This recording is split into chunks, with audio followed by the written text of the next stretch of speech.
It's an overcast day. Kind of see the world waking up outside my window.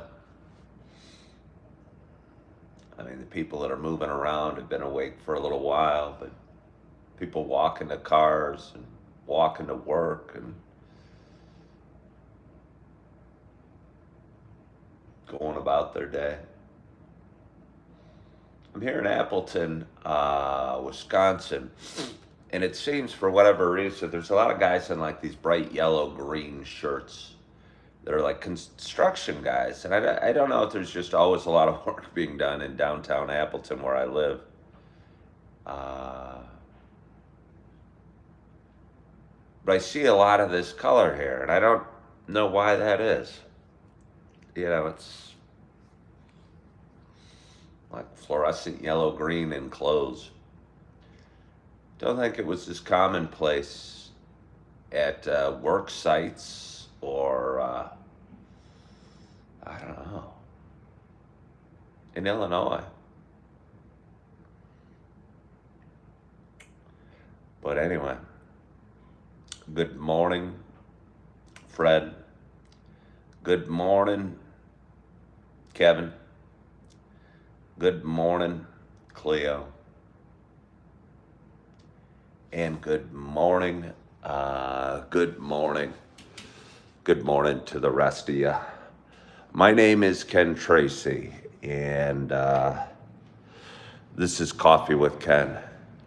It is Thursday morning, September 11th. I don't know, I think I'm waking with slightly a heavy heart because I didn't know. I heard, and I hate to bring this up, I debate bringing it up, but it's hard for me to talk about September 11th and not think back to that day when the planes hit the building and the horrors that we watched and the yuckiness that we felt. And to be honest, I felt a bit of sadness last night when I got home. I had no idea all day that Charlie Kirk was assassinated.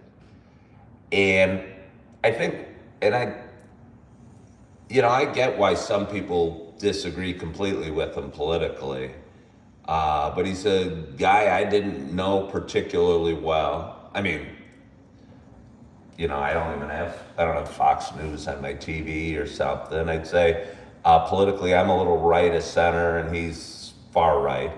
But I will tell you what, just from watching his videos over the last couple months, that dude was a gifted debater and a man of great thought, and a young guy and a father and a husband and a voice. And I get it. Some people probably don't like what he had to say, but he was a voice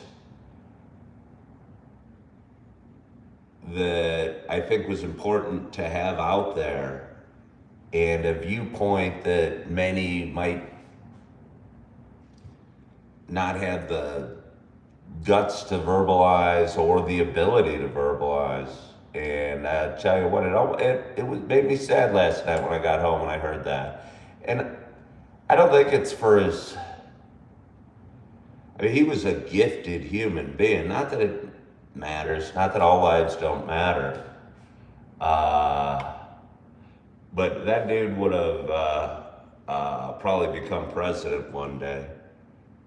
And that maybe is why he was gone. And it kind of makes me think of probably how it felt for certain people back when Robert Kennedy was shot.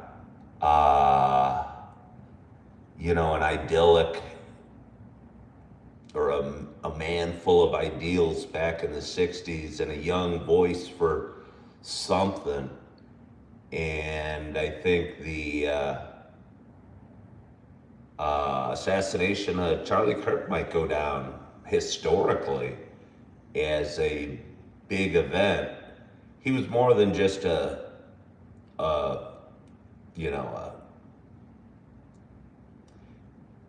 conservative voice. Yeah, I think, I don't know. I would guess even those that totally disagreed with him politically had a lot of respect for him. I don't know. I think I can read people pretty well, and I've never met him. Of course, I've never seen him speak, and I barely heard him speak. But I think he was a good human being, and honestly, a little sad to see him go, or to see him gone. Yeah. But anyway, my name is Ken Tracy, and this is Coffee with Ken. Again, it's Thursday morning, September 11th. It's a cloudy day. Happy Thursday. You know, I wish I felt a little more joy this morning. And I'm struggling getting that joy that I usually wake with.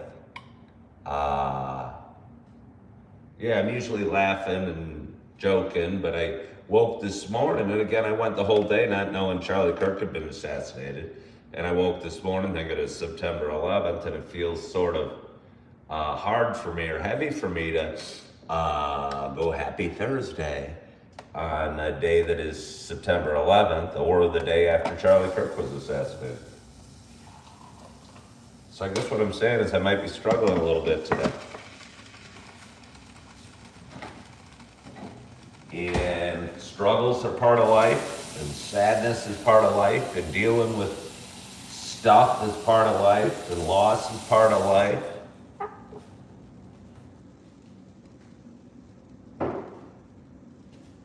And when you're dealing with all that stuff and you don't know what to do, you keep going. And I pulled my legs out of bed and said, thank you, God. And, thought about my coffee inventory in the cabinet and said, hey, maybe on this dark day, maybe a little French vanilla is what I need to get going. Maybe grab a seat at my chair. Let's see, is that too fuzzy? I'm gonna try and fix the camera. Don't know if that helped at all. But either way, I did it. So, good morning, Muhammad. Let's see. Good morning, Randall. Feels so cold in here. I'm gonna go adjust the thermostat. Well, you guys can come with me.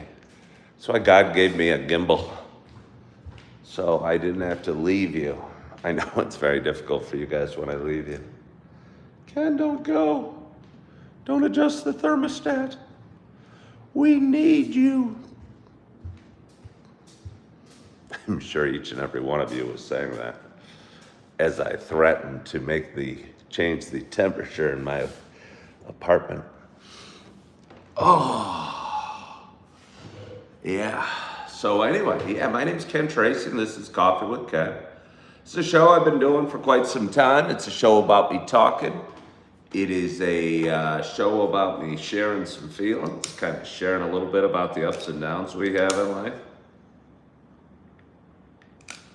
But for those that have been watching a while, you know this is not just a show about me talking.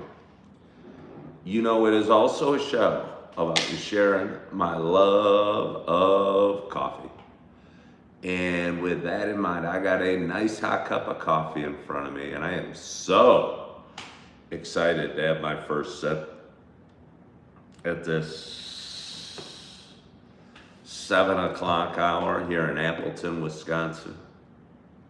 My hope, and it's really a hope of mine, is that wherever you are and whatever you're doing, you got a hot cup of coffee in front of you as well. Cheers to us.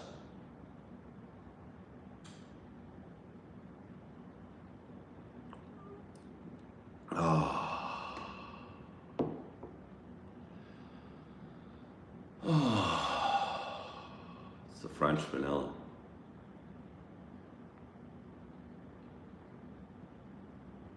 Honestly, it could be the hazelnut to me. Almost want to verify, but I know it's the French vanilla. Sometimes your taste buds can't pick out tastes as well, apparently. At least mine can't. At least mine can't this morning. Good morning, Lynn. Let's see. Let us see. Cleo, the first sip is heavenly.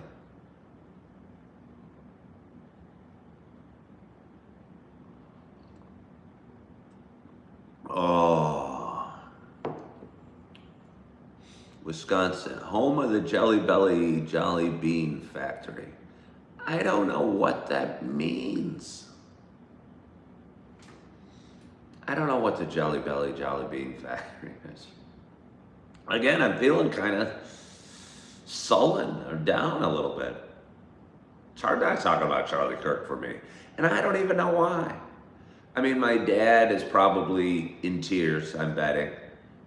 He's a very big fan of watching Fox News to the point it would cause conflict in our lives because I think he was completely obsessed with it. And it'd be hard for me to hang around and have the whole conversation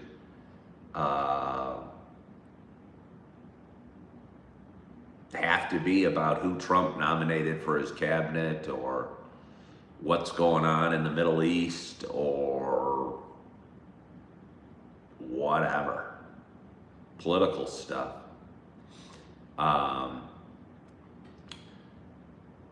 Yeah. You think it's a senior citizen hobby, Fox News? It could be.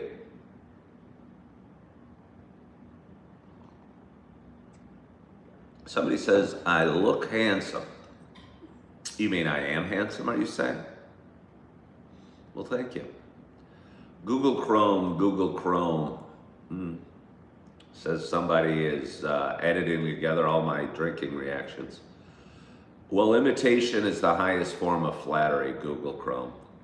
So if somebody cares enough to edit together all my drinking reactions, I mean, obviously it means I'm doing something right. Yeah. And I hate to even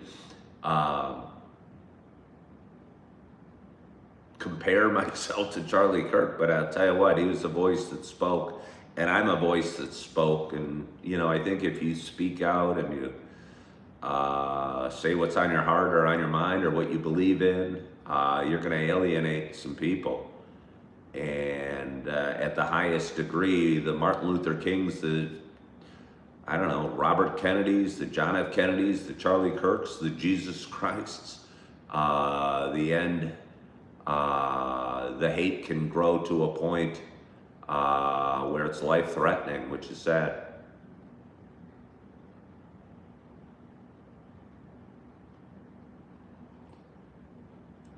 Do I make a lot from my show? No, I make a little bit from my show. I just do it because I like it. And I mean, I'm 57. I've made a lot of money in the past. I've been totally broke in the past. I'm somewhere in the middle right now. And I work hard. I enjoy doing this show. And I enjoy having a cup of coffee and talking about how I'm feeling, how other people are feeling, and a little bit about life. So I make a little bit of money doing my show, but it's not, I mean, I realize money doesn't buy happiness. But for me, honestly, it's kind of a fun way to keep score. Yeah. And I'll tell you what, the less I watch the results or the money or the viewers or the likes, and just to do it for I mean, heck, I live in a one-bedroom apartment by myself, and I like to uh, drink some coffee and talk. And if anyone wants to join me while I drink some coffee and talk, you're welcome too.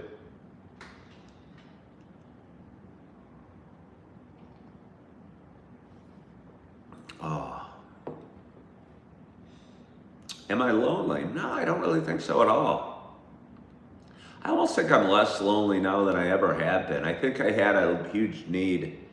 I would always be, I was fortunate to have a lot of friends always in my life. And I think, it's gonna sound weird. I think I was more lonely then than I am. I don't think I've ever been less lonely in my life. I think I'm learning to be okay with me alone in silence with God, with my thoughts. Most of my life I felt the need to be drunk or stoned or have a girlfriend or be golfing or doing something. And I don't know if it's an age thing or a wisdom thing or what have you. But I don't think I'm lonely really at all. You know, there's probably some times of it. But I love being in my apartment. I love working. I love coming home and taking a hot bath and slowly but surely watching this documentary that keeps going on. The Road to Pearl Harbor, 1919 to 1941. It's kind of interesting because it shows a lot of different aspects of that time period that I wasn't even necessarily aware of. I'd been well versed in what happened in Germany and what have you. But was it last night they were talking about the Spanish Civil War, and a couple nights ago they were talking about the conflict that was going on in Mexico and between Mexico and the U.S. and Pancho Villa, and yeah, they're just looking at it from a little different angle than I usually watch.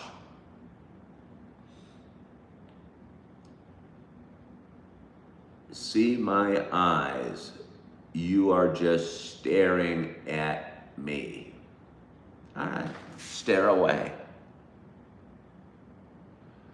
Watching from the UK, you hope my day is going well. I only drink decaf nowadays. Well, you drink whatever makes you happy.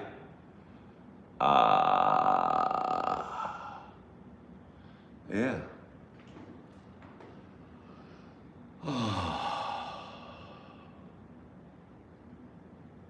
So yeah, I don't know if I had that much to say. I don't feel like doing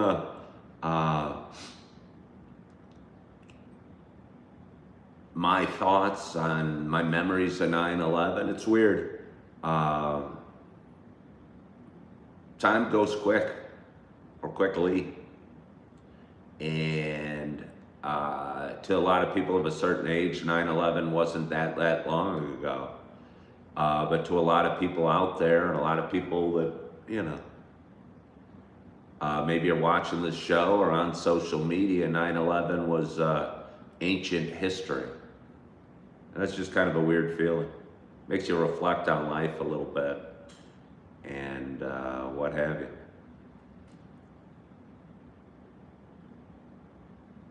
You know older people who dislike Japanese because of Pearl Harbor. Yeah, I could imagine that. I mean, they'd have to be pretty old now. I mean, that was 84 years ago.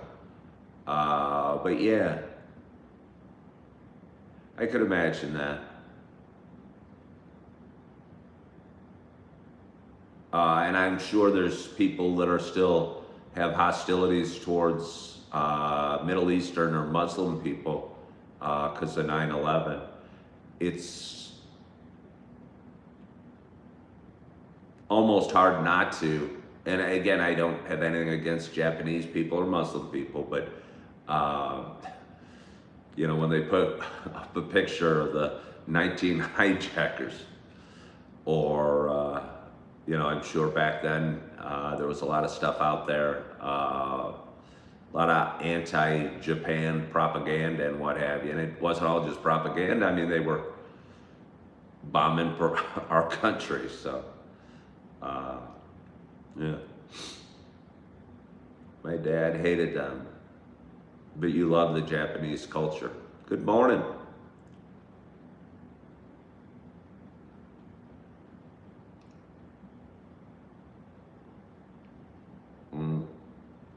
How are you today, Chip? Chip, you're a conservative guy. How are you feeling about Charlie Kirk, if you mind me asking? I didn't hear about it. I mean, I tell you what, I didn't know him very well, except he had a ton of videos that would be popping up on social media of him debating young college people at campuses around the country. And I tell you what, to go out there, again, there's a lot of bright minds, young minds, passionate minds, and to take on endless debate, it's not what I'd want to do. Like, I like to say my thoughts, and I don't even mind hearing other opposing thoughts necessarily. But I don't want to waste my precious energy necessarily trying to convince anybody of anything. And he did that.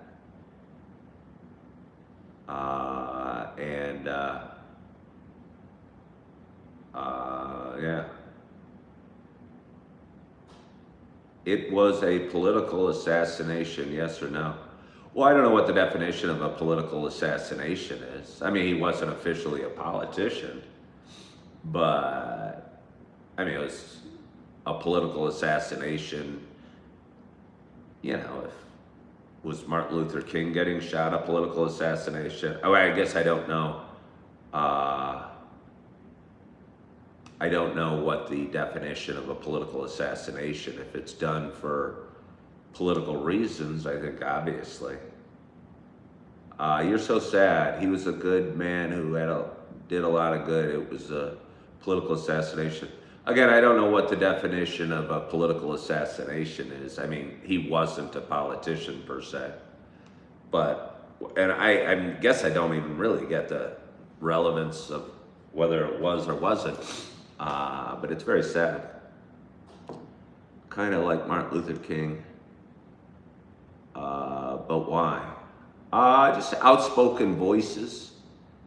Again, the outspoken voices that say a lot of things, that ruffle a lot of feathers. I think most of the history shows what Martin Luther King said was in the right, or was just, or true, or good. But at the time, it was a voice that hadn't been heard that much. And I think society over the last 5 years, things like Christianity or conservatism have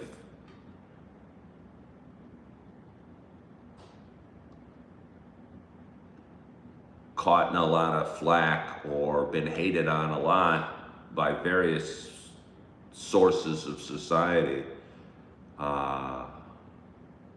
And he was a powerful voice for a conservative movement that was hated a lot. Somebody said he stood for what is right, and right people are always silenced. Rest in peace, Charlie Kirk. Let's see. All I know is nobody should die because they view things a certain way. This is America. Well, that's pretty true.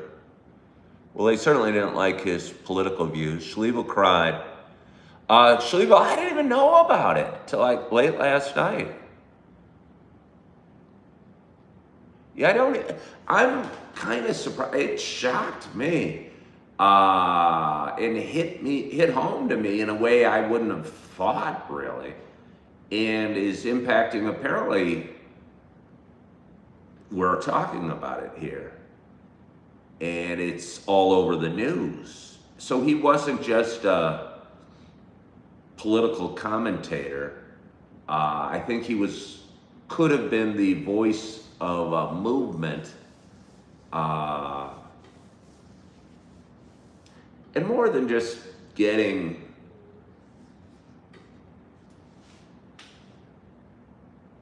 I hope we learn some lessons or get something from it, you know. And maybe Martin Luther King became a larger than life character because his life was snuffed out too soon. And hopefully, maybe Charlie Kirk's legacy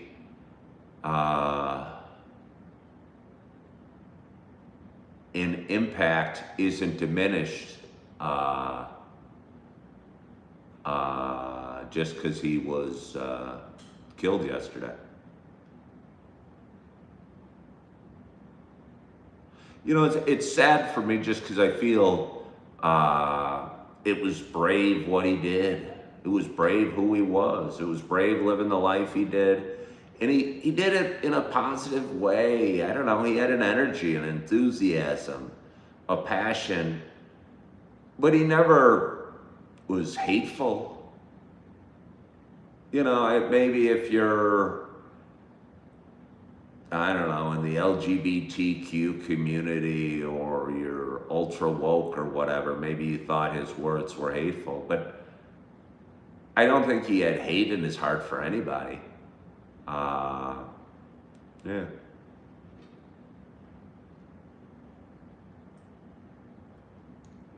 Do I think this will be talked about in our kids' history class in the next 10 to 15 years? I don't know. I was kind of wondering that too. But it seems the reverberation of it is bigger than I would have anticipated. And maybe it's just a 24-hour news coverage, but I don't think so. Again, I got home late last night and I didn't flip on Fox News. I don't even have Fox News. But it was the story that was being talked about on every news channel. And, you know, I'm sure there's going to become voices that, and honestly, I found out about it on social media a little bit. Saw his picture on Facebook a couple times, saw somebody making I think a untimely or crude political statement out of it. But I don't know. Let's see. Because he has fulfilled his purpose on earth. Let's see, what does this say? Oh, that's long. Because it's written in the scriptures that you will be persecuted for my name's sake. And that's what happened to him. He stood for the truth, and his death is a much bigger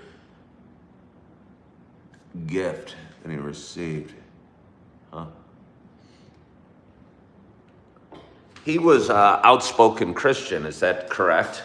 And again, I don't know him particularly well. In most of his topics or subjects, I mean, I know he was very strongly spoke out against abortion. And probably all of the talking points. And I'm sure,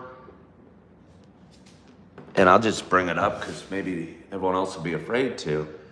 Maybe he was an outspoken advocate for guns rights. And even though he was shot and assassinated by a gun, I still think wherever he is now still believes in the right to bear arms. And as ugly as the freedoms that we have sometimes are and the results of those freedoms. I think his belief was the freedom to those freedoms were more important. The freedoms themselves were more important. You know, you can hate or you can detest flag burning or anti-Semitism or whatever, but the freedom of speech needs defended and needs protected. And I think if you start, I think the problem is, and I'm not a gun owner, I don't have any, I wish there were no guns. You know, but I understand why they're here. And it's hard sometimes to put your mind around it or your thoughts around it or believe in that. And sometimes it's hard to believe in free speech because some jackass might be screaming something that enrages you. But I think the right of the jackass to scream the enraging things is what we're fighting for, and sometimes, in this case, dying for. And it's sad.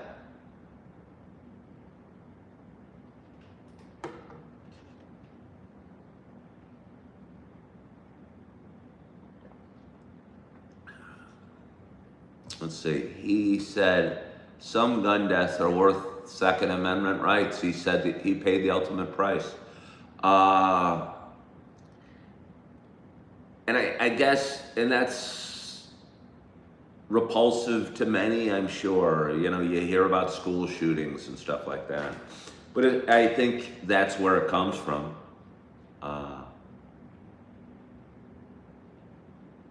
Yeah.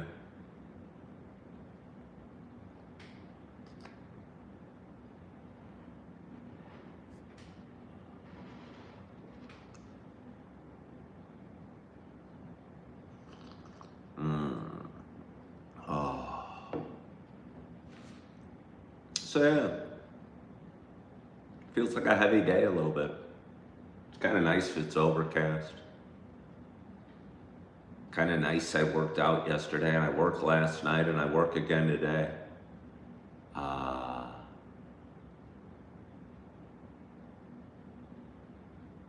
Because I don't feel the need to climb any mountains today. I might change my attitude and get a burst of energy. But if I just wanted to cover up and hide from the darkness, I think that's okay occasionally too. Good morning, Suzanne. Somebody said they want to make it clear it's extremely sad what happened to him. Yeah. I tell you what, I was blown away by the dude in terms of his ability, his mind, his, you know, it's interesting because probably one of the smartest human beings there must have been, I am telling you. Holy smokes. I think I'm an intelligent guy and a fairly gifted orator, but I wouldn't have wanted to disagree with him, although he probably would have been okay. As long as he wouldn't have wanted to beat me up and with his verbal powers.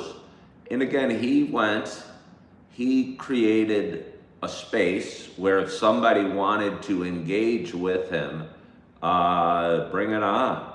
But he wasn't going around yelling at, you know, people on the street or forcing his opinions on anybody.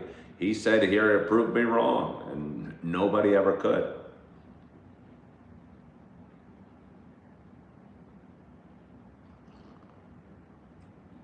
You've only seen videos of him arguing with 18-year-olds. Yeah.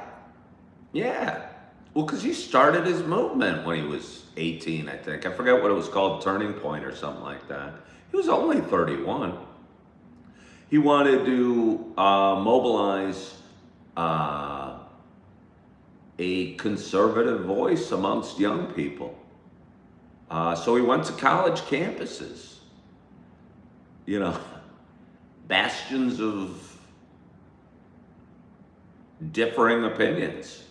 He sought out other people, and I gotta tell you what, he was a very bright mind. A very bright mind.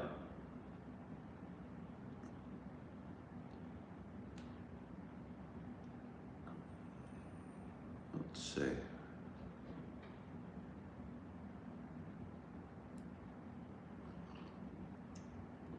This will be a little political, but shooting was very similar to the incident in Pennsylvania. Well, it was a sniper from a long ways away. He never went to college. Yeah, no, he didn't go to college, but I'm telling you, the dude, I can't believe it. Whatever your political thoughts are, he could take on the hardest of issues, the issues that I say I see both sides on, abortion or something like that. And very eloquently, without losing his temper,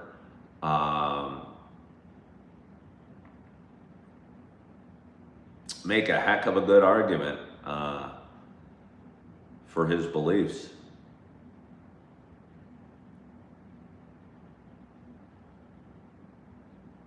Let's see.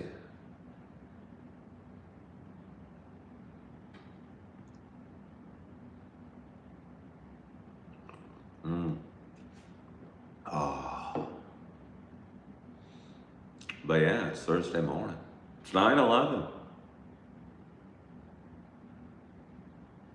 I wonder if 9/11's kind of fading off into the history books like Pearl Harbor did.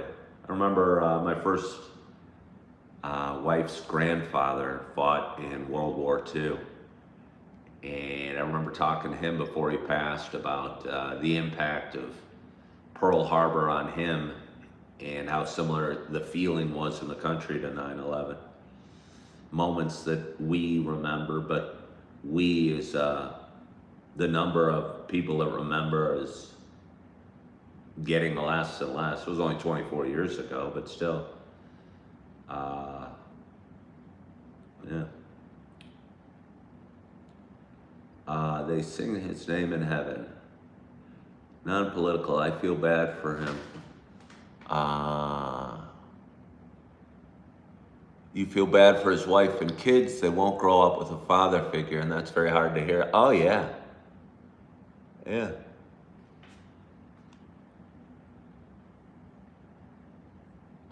We soon forget about the assassination in Minnesota.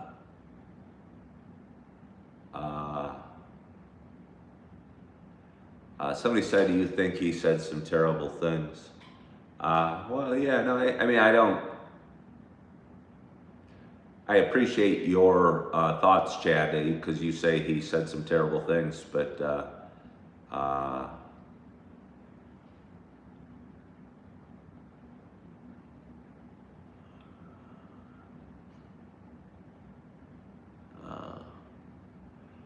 let's see.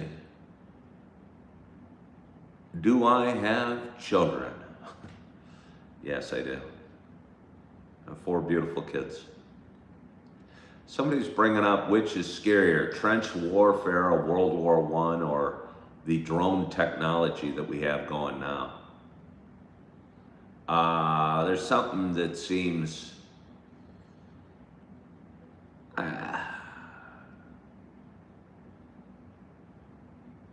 warfare could be done much more surgically and much more completely and much more quickly today with technology. But the thought of going over the wall and charging with a rifle through barbed wire and mines towards machine guns is about as close to a hell thought as I can imagine.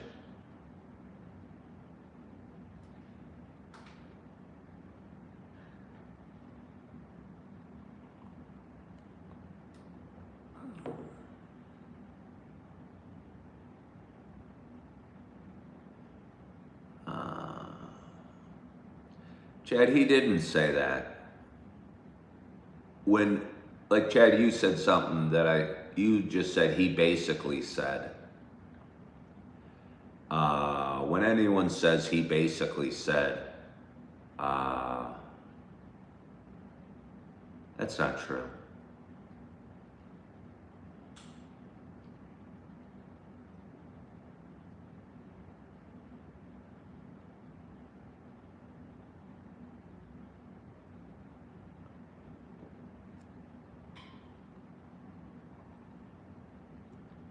Oh.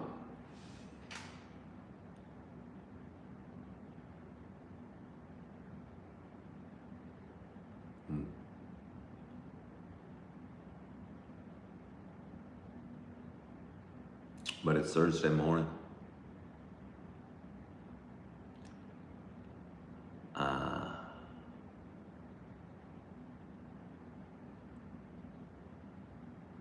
Yeah.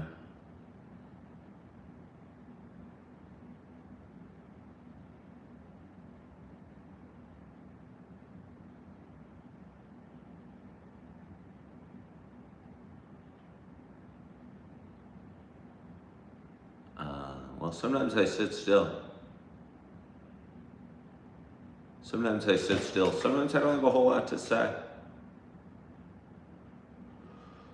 And at those times, you just take a deep breath, kind of chill. Sometimes if I was meeting friends out for coffee, we might just sit there and have some moments of quiet as well.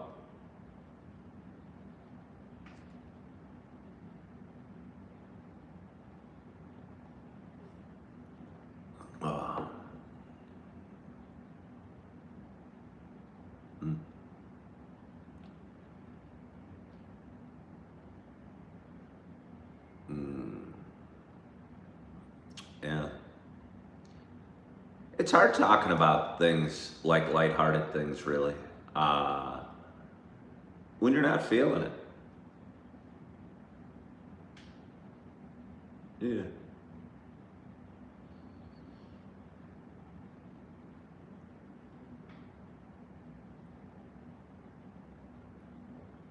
Oh.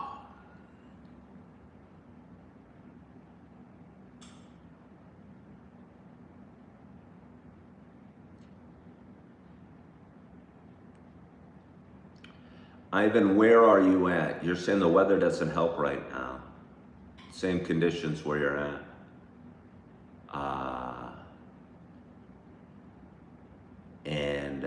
I was looking at the weather because I saw how dark it was outside this morning, and it said it's going to be up into the 80s next week. And honestly, I'm ready for fall. I don't need more 80s. I mean, 80s are part of fall, I guess. What do they call it? Indian summer? I don't know why they call it that.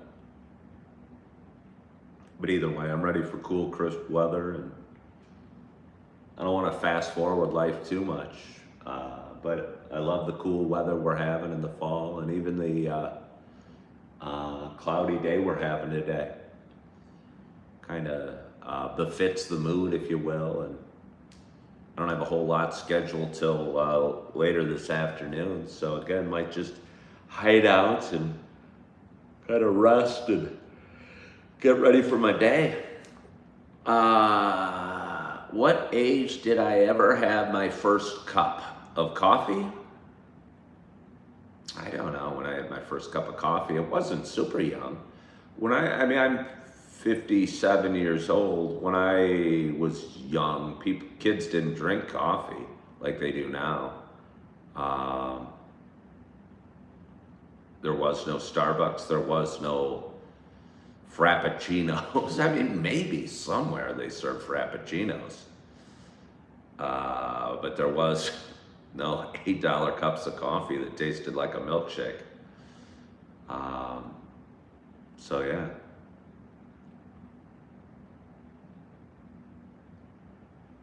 I don't remember when I had my first cup of coffee. Do I enjoy it because of the comfort of the compatibility with your current mood? You're trying to make a move down south. What do you mean you're trying to make a move down south?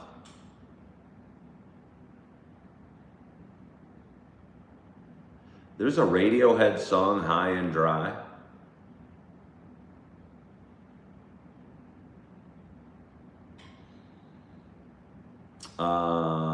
It feels like rain on a parade. Alaska isn't the worst, but the cities are getting like the rest. I don't understand what you mean.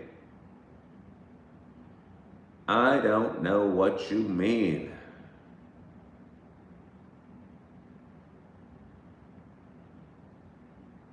You're a kid, says Paul. Will the Packer game affect my work? I don't think so. Somebody's excited about a Packers game tonight. Schliebel started drinking coffee in the 4th grade.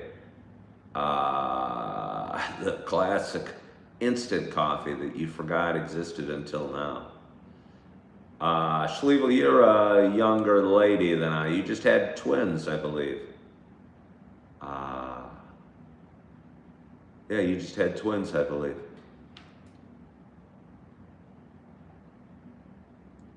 I wonder how old they are. I think I was editing a video the other day from 3 months ago and they were like 2 weeks old.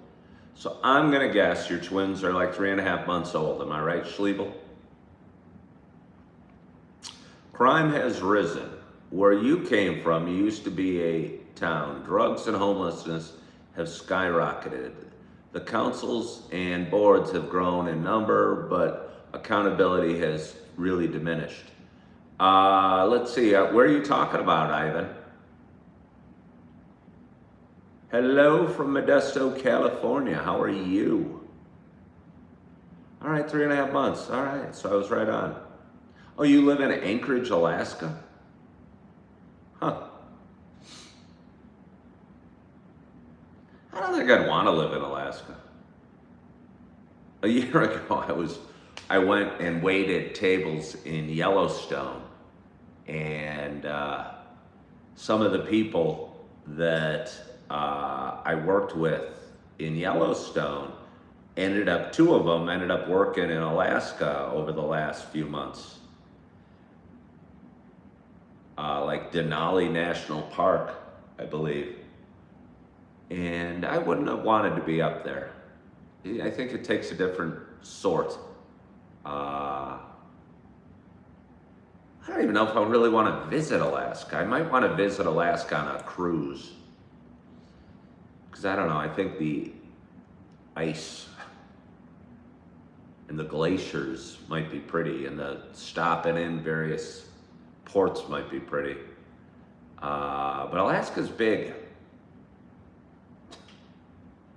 And I'd say probably generally barren.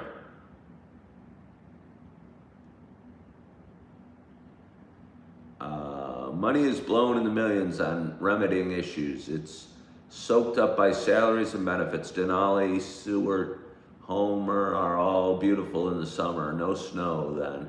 Stay out of Anchorage, Fairbanks. Well, and Juneau. Yeah. I get a little more coffee. I was almost signed off on you guys a little bit ago, but I didn't really have anywhere to go or anything I really needed to do. Eat some fruit. Cuddle back up in bed. Drift back off to sleep. Something like that, maybe. Having money is a civic duty? I don't know. Oh, what that person's talking about. I don't know what that person's talking about. Day off today? No, I'm working today. Just not working right now. Just drinking my coffee. Getting started. Thinking about my day.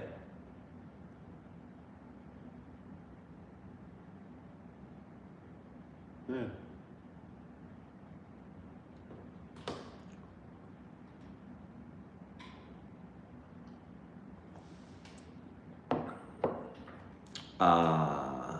Somebody said basically. That's funny. Whenever anybody says what somebody else said and they put basically in front of it, some guy did that a little bit ago about, he misquoted Charlie Kirk and interpreted it through his hostile eyes. And right now,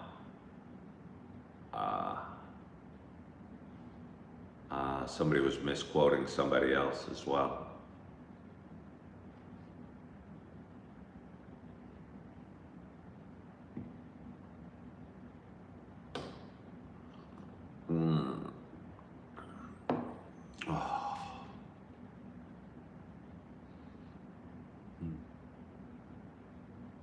Maybe I can just sit here and be quiet.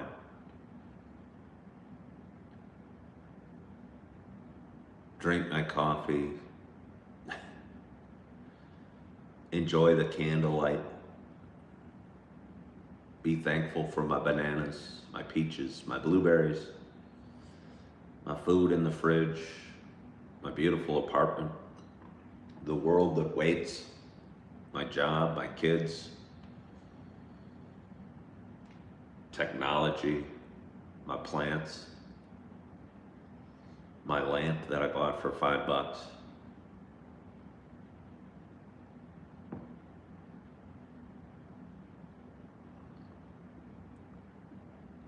Yvonne is saying homelessness and drug addiction is a failure of morality. I don't know if he's saying that, but are you wanting to discuss whether homelessness and drug addiction is a failure of morality? Feels a little heavy for me. Do I ever notice a black soot from burning candles? Like where? No.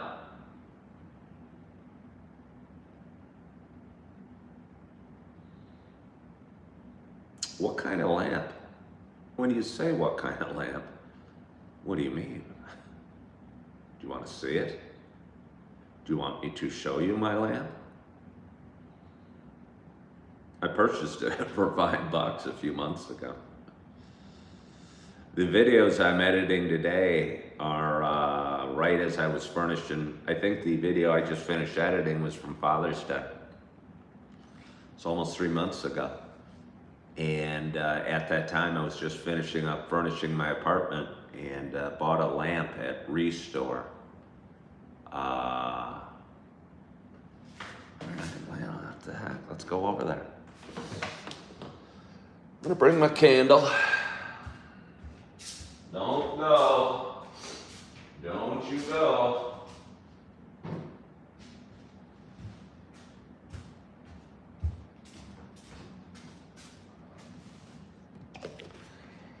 I'm even gonna bring my toy. Gonna bring my water. I might even turn on CNBC. How do we feel about that? Would you guys be offended if I turn on CNBC? I mean, if you're offended, you just shouldn't be watching. But there's my lamp right there. I think it was brand new. The cord was wrapped and the plug was plasticked. There's a store called not Habitat for Humanity, Restore. And it is a small retail place that raises money for Habitat for Humanity that builds homes for people that need homes. And the money, people donate stuff like this lamp, this table, that table. I furnished my apartment for about, I don't know, $800. And that was with a new TV. This couch that I'm sitting on, I bought new. But a lot of the furniture in it, like I said, this table, that table, this table, were all bought at Restore for like $10 each. The lamp was $5, and I think it's looks awesome, and was fun to do rather than When I first moved here, I didn't have any money. I went to a furniture store. I applied for credit. I got rejected. And I was going to just have my apartment taken care of and spend like $2,500 and wasn't able to do it. And I'm fortunate that I wasn't, because I think it turned out cooler. The apartment looks neater, and really like the way my home looks, and was able to do it on a budget. All your furniture except your mattress were thrifted. Yeah, I didn't want a thrifted mattress or a couch. Anything soft that you can't like just wash, or like a hardwood table or whatever. Something you can clean that doesn't seem to absorb stuff. It sort of has a cool, chill, loungy vibe. Yeah. I think the apartment turned out great. Want me to turn on the news? I posted so many videos about not watching the news, but a part of me is tempted to turn it on. Maybe I'll pop it on and see what's happening in the world.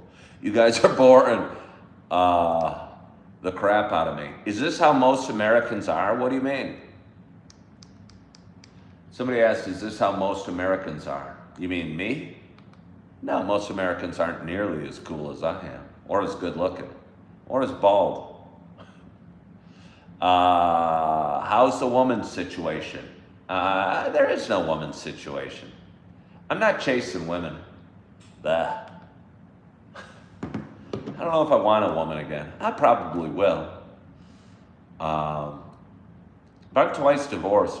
I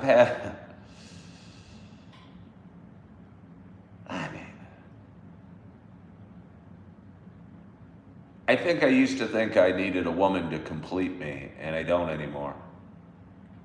I don't feel that I do anymore.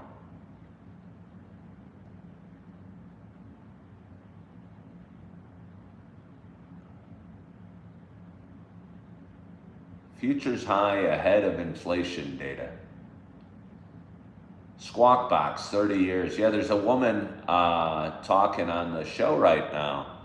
And I've been in the markets on and off since like 1986 or something like that. And this woman, I remember when she was a real young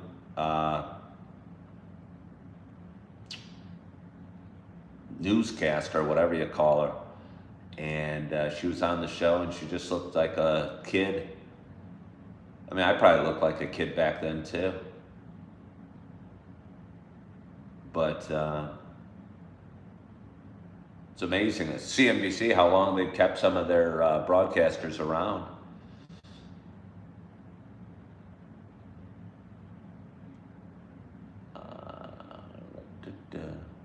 Is that Maria Bartiromo? No, Maria Bartiromo is, she was on back in the early 90s. It's this woman. I can't even remember her name. Hold on there. That woman. I can't remember her name offhand. But I remember when she was a young lady on this show. Maria Bartiromo, I think, might have a business show on Fox News now. I'm not totally sure. What about what's happening in Nepal? I have no idea what's happening in Nepal right now. Would you like to talk about it?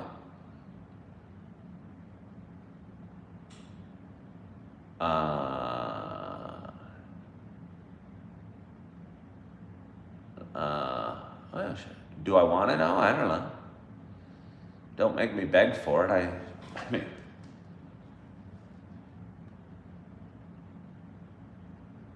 they literally set fire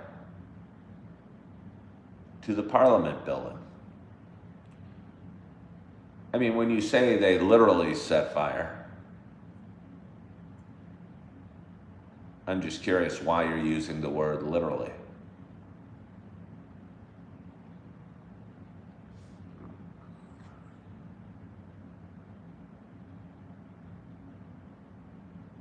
The whole army left. The whole country. Because it's insane, because the Parliament I mean, how big of a country is Nepal? How many people live in Nepal? Uh, do you have any connections to Nepal that make it especially topical?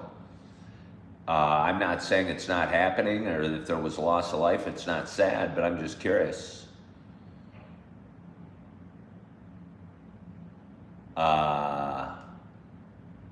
You seem surprisingly passionate about what is happening in Nepal right now. And I'm not saying it's not relevant or not worth talking about, but I'm just a little surprised. Message from Nepal. Suzanne said there's 29 million people in Nepal. That seems surprisingly high.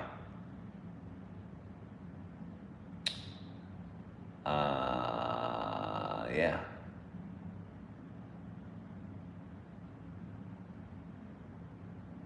Nate's saying maybe 4 million. But anyway, yeah, no, 29 million seems like a lot of people. But again, Nepal's by China, and there's 1.4 billion people over there, so I don't know. What do I know? But I mean, it's kind of in the mountains area. Doesn't seem like a place where big cities would exist. Oh, Suzanne Googled it. There is unrest all over the world.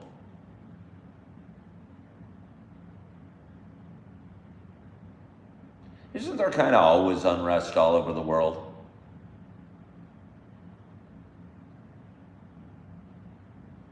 You know?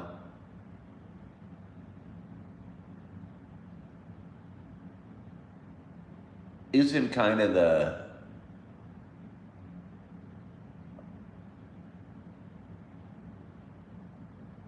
challenges that life throws our way, aren't they part of life?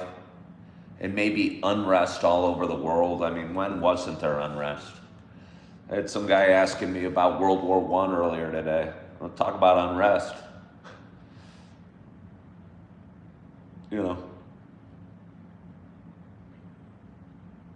there's always something going on. And there's always something to be thankful for.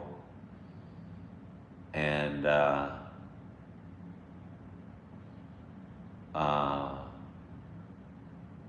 somebody posted, because it's the 24-hour news coverage I saw, and I'm wondering if that makes, you know, very well in a different time, I would have gotten home last night and I wouldn't have even known that Charlie Kirk was assassinated or what have you. But now, because I can flip on any number of news channels at any time of the day, or look on my phone and get any sort of, I don't know, maybe it's not healthy.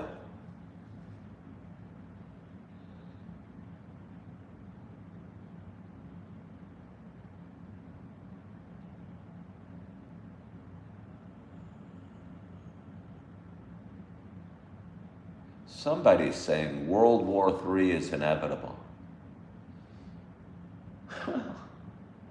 I mean, usually when there's a 1 and a 2, there's a 3. I mean, look at Rocky, look at Jaws. A couple of my favorite movies. There was a Jaws 1 and a Jaws 2. Jaws 2 wasn't as good as Jaws 1, even close. But it was still pretty good. Then Jaws 3, not so much. Rocky 1 was great. Rocky 2 was great. But to be honest, Rocky 3 was pretty damn great as well. Good morning, Julie Flanagan. We've had a heavy conversation today.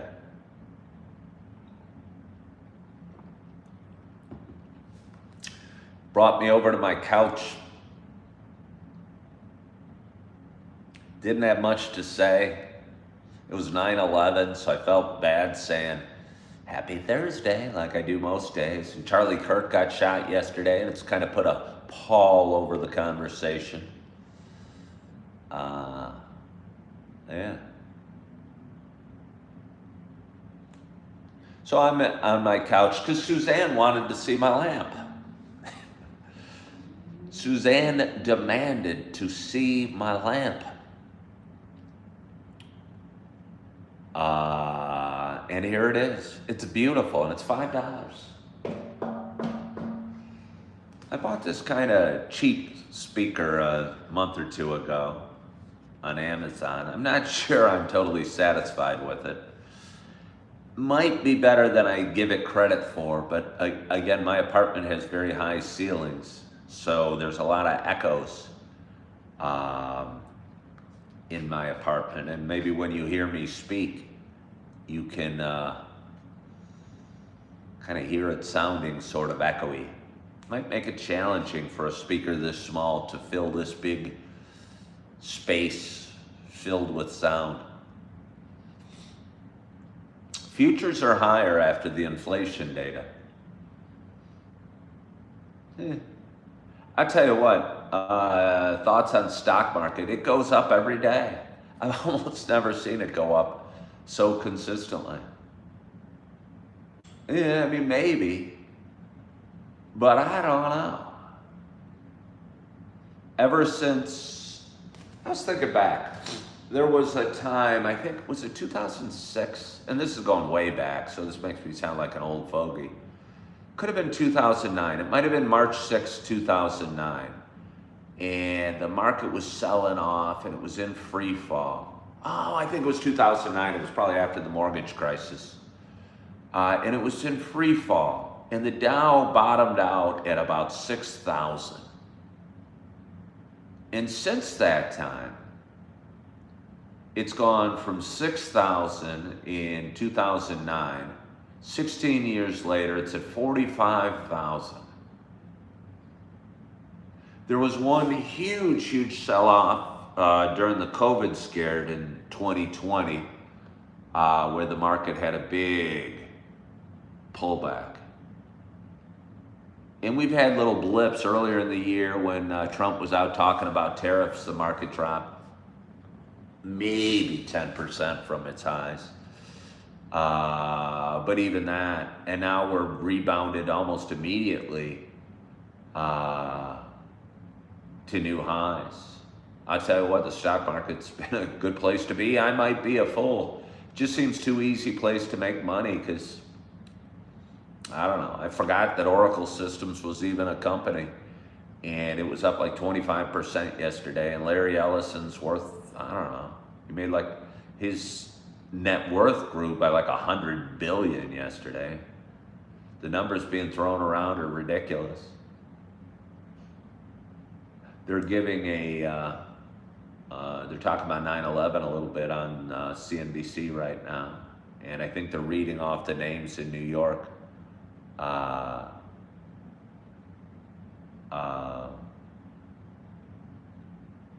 The people that died on that day. I think they do that every year. To me, CNBC is integral in those memories. I'm sure all news channels had it, but I was actively in the markets back then and had a lot of positions and was a trader, and all my positions went to nothing. They were all highly speculative. I probably deserved them to go to nothing.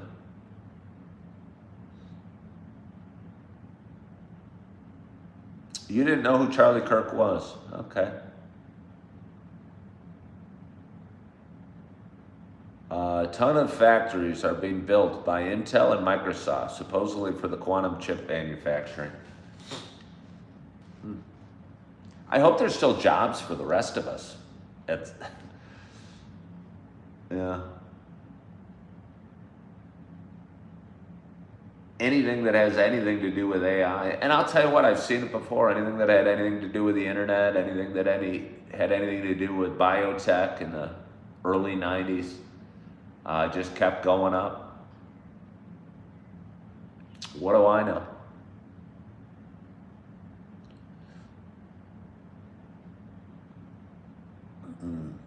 I guess I could see not knowing who Charlie Kirk was if you didn't watch the news a heck of a lot, or if you watched But as somebody,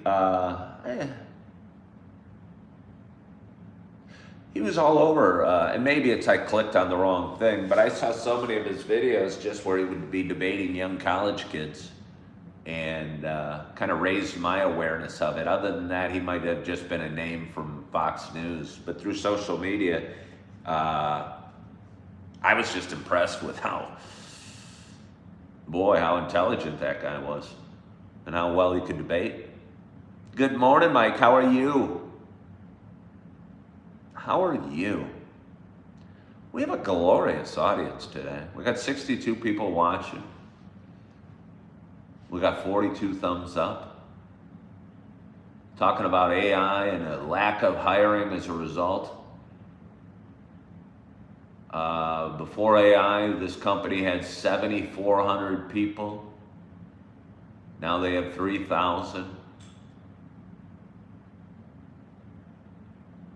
We may have over-indexed on AI and efficiency. I don't even know what that means, but yeah.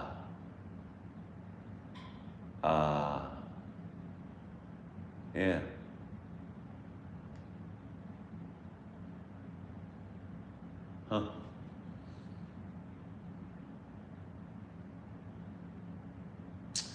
Cleo watches YouTube news on different podcasts. I don't know what that means exactly, Cleo.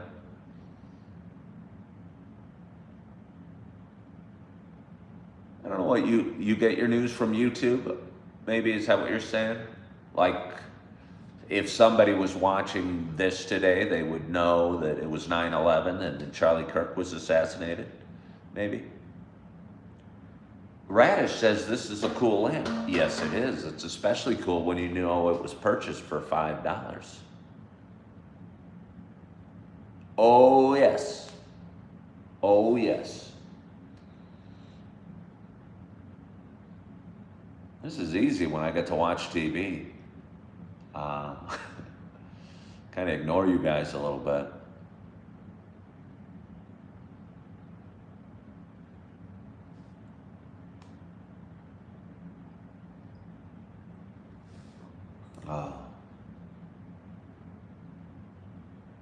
What does my day hold? Somebody said there was a Packers game today.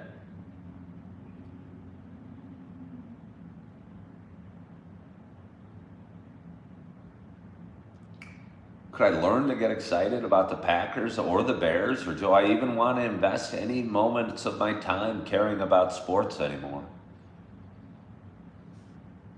Again, the people that were watching the Bears game, I planned to go out and watch it on Monday night, but I fell asleep. And I woke up the next day to people bitching because the Bears lost. Why do we care?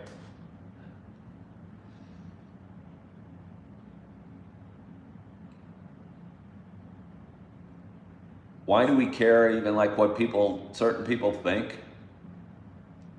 I think I used to think the world would have to make sense, and that if I would, again, if I talked to somebody, they'd have to see it my way, or I'd want to convince them that my way was right. And now I think I'm getting better at just going, that person is that way.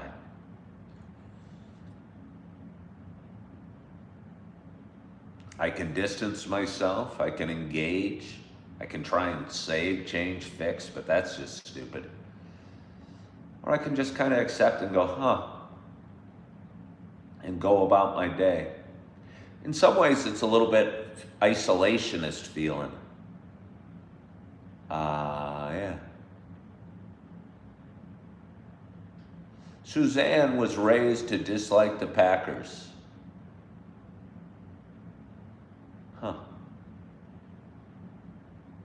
You were raised to love the Lions. All right. Must be from Michigan. Ellison and Musk, neck and neck for title of wealthiest person.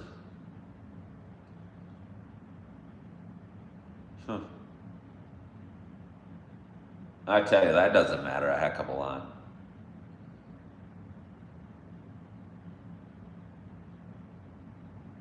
I mean, again, it's a way to keep score, but you know, you can't spend $500 billion if you're an individual. Really, no amount of yachts or houses or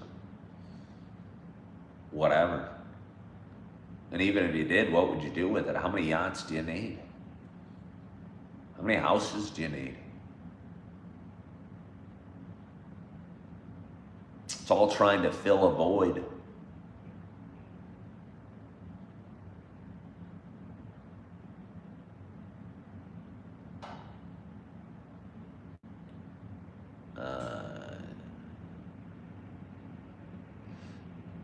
Let's see, Stank said the Packers organizational management is just too good. They will always own the NFC North. I mean, I don't believe that. I don't believe that. That the Packers are always going to own the NFC North. But even when you have to put a direction on the, because it used to be the NFC Central. That's how old I am and how long ago it's been since I cared. Yeah. Michael missed the coffee. I'm still drinking my coffee, Michael.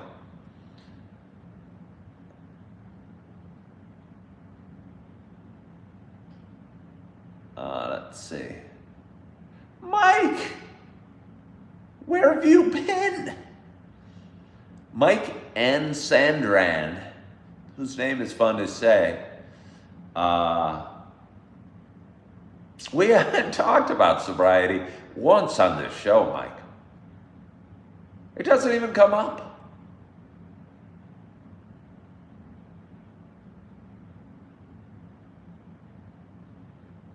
It's weird. Sobriety is almost not relevant in my life just because, again, I don't take it day to. Mike, are you still taking it day to day?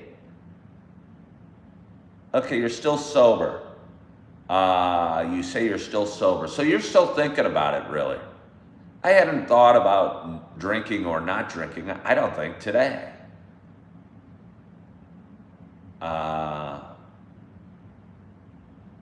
But congratulations to you.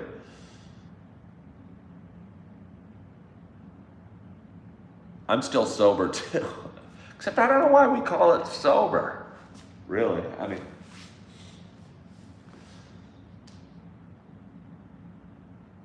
I think we should put the people that are drunk, label them as drunk, and tear down the labels that we have. Have I spoke on the Charlie Kirk situation? Yeah. I tried not to.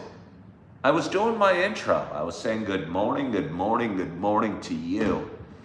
And was about to say happy Thursday. But then I kind of thought that it was 9/11 and I'm gonna get a little more coffee. You guys hang with me. I thought it was 9/11 and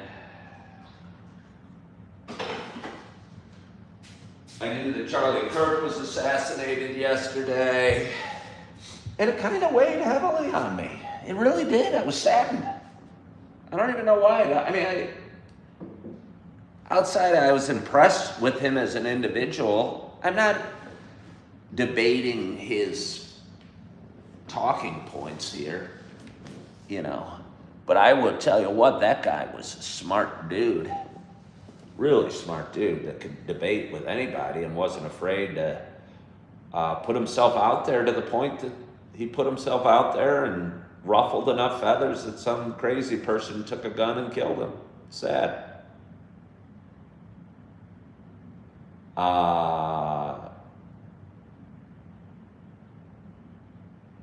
The video was so messed up. I don't know what video you're talking about. Mike wants to become a better Christian. He had a family.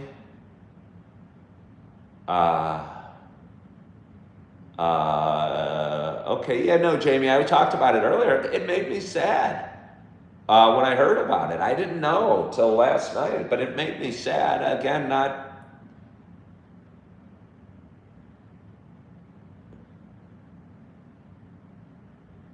He had a powerful voice and thoughts that were hard not to respect, I think.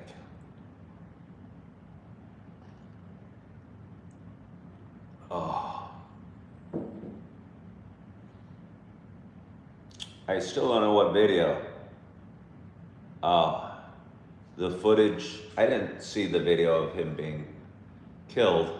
I don't need to see that overly. Who killed him?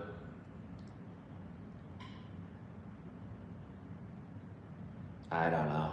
I mean, almost isn't relevant. I mean, sure, the shooter should be brought to justice, but, you know, he's a voice that was still silenced.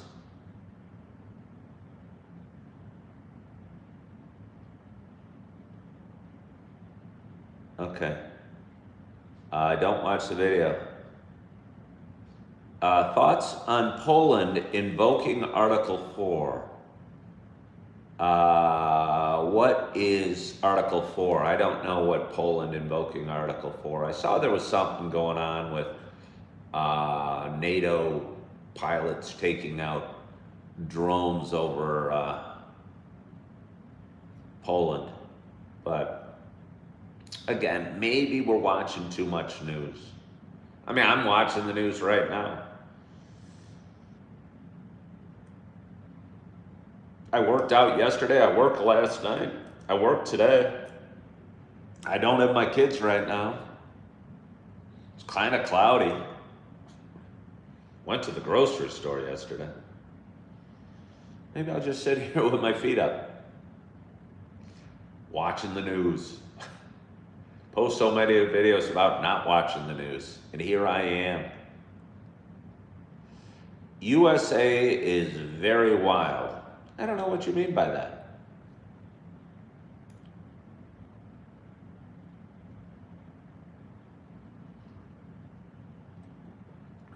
I wonder what's on a different news channel. I mean, I was saddened by Charlie Kirk's death. Again, I just started really tuning into him. He was a voice on Fox that I kind of didn't care about. But I started seeing more and more videos of him going to college campuses and engaging in debate over the last few weeks. So I almost didn't believe it when I saw it.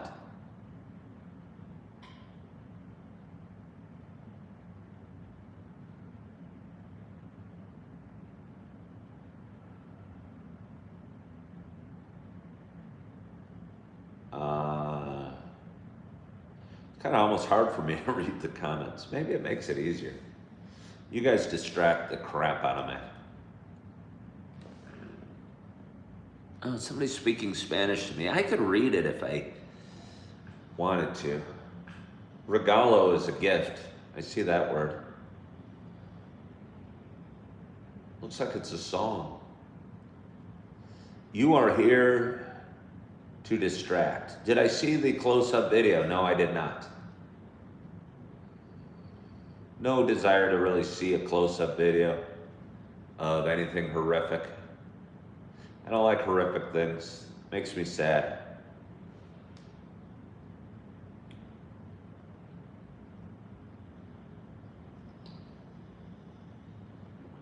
Oh. Well, thank you, Paul. You don't know why people seek out those videos. I don't know either, really. They used to show them, and they probably still do, on like football coverages when some guys, like, I think back, and this is going to date me, but there was a couple football players, and if you're old, you'll know, but Joe Theismann is a Hall of Fame quarterback, and Lawrence Taylor was a Hall of Fame linebacker for the New York Giants, and he tackled Joe Theismann, I think it was Lawrence Taylor, and his leg broke, and it was really graphic. And I never like watching videos like that, where you see somebody's ankle get twisted or,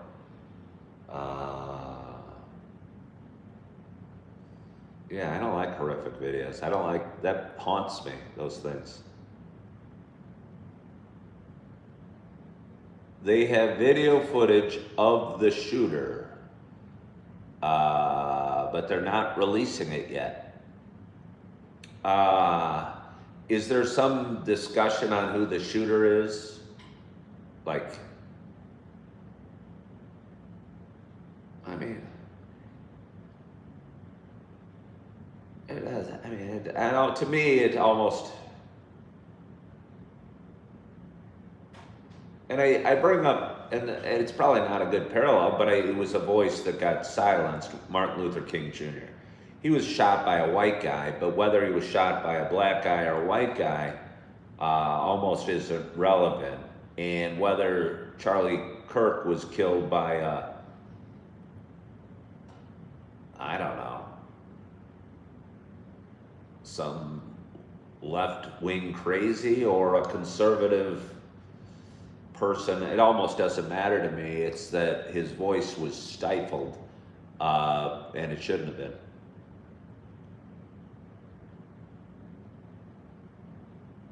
You think the shooter got away?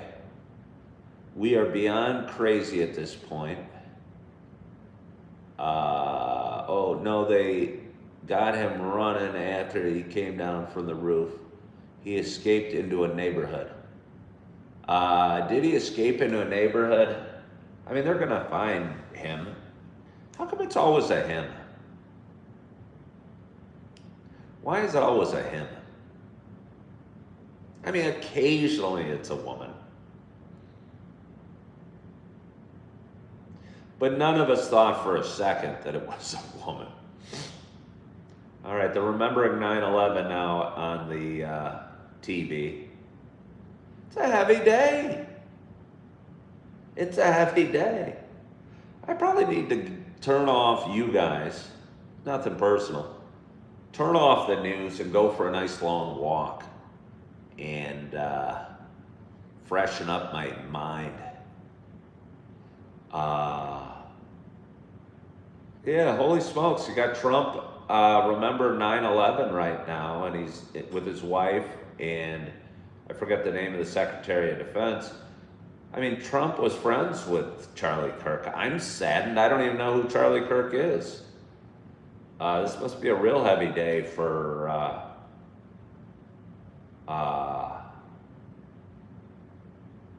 what I'm most worried about is that something that's happened here is that maybe Trump could use it as a crackdown against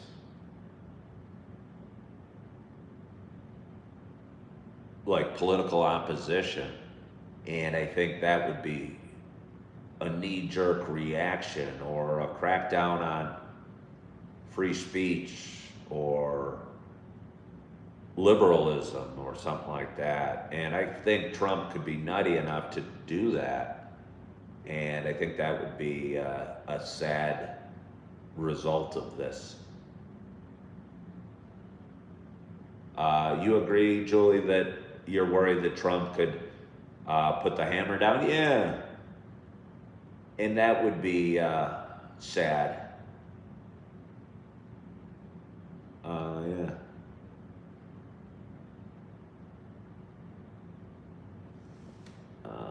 Yeah. But anyway, it's Thursday morning. And we've had a glorious audience today. I'm hungry. I think I need to be hungry. I got home, okay. I soothed my sadness yesterday by eating the rest of the peanut butter and chocolate ice cream I had. Don't you guys worry, I still have some Neapolitan and some chocolate cherry ice cream. So if I'm sad today, I can soothe it soothe the hurt.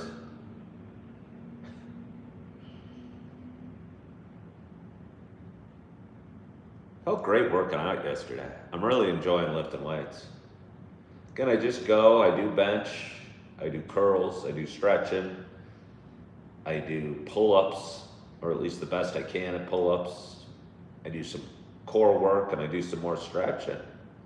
Love the gym. It's a YMCA, but it's like a maze. It's got swimming pools, it's got a splash pad, it's got a steam room, and a sauna, and a whirlpool. Not comfortable with it being in the back of the men's locker.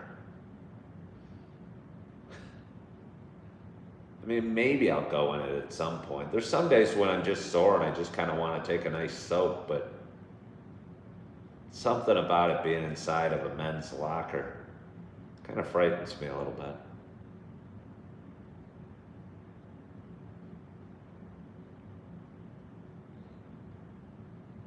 But anyway, the opening bell is happening in 5 minutes. That means it's almost 8:30 in the morning. I've got a cup of coffee. I've got plenty of fruit. I got plenty of food, but I'm probably not going to eat anything of significance till afternoon because I don't want to get fat. And I had a whole bunch of calories right before I went to bed. But anyway, it feels like a heavy day, kind of a heavy show, and maybe that's okay from time to time. But I am looking forward to my day. I am looking forward to a clean schedule over the next several hours, and maybe going for a walk, drinking some coffee, eating some fruit, clearing my thoughts, maybe coming back, getting some rest, and then going off to work and having a great day today. And I hope you're looking forward to your day as well. I hope you had a great night's sleep, your week's going well. Any sadness we might be feeling from 9/11 or however you feel about Charlie Kirk, seeing somebody, a young person's life snuffed out, maybe accept a little bit of sadness because of the day, and maybe turn off the news or go for a walk. But if you don't feel like doing that and you feel like wallowing in it, maybe that's okay too. But either way, however you chose to, I appreciate you too, Julie. However you choose to spend your day, I hope you have a wonderful one. And I hope, like I said, your week's going well and you are feeling good and your coffee is hot and your heart is full. And you're loving yourself and you are forgiving yourself. And as always, I hope to talk to you soon.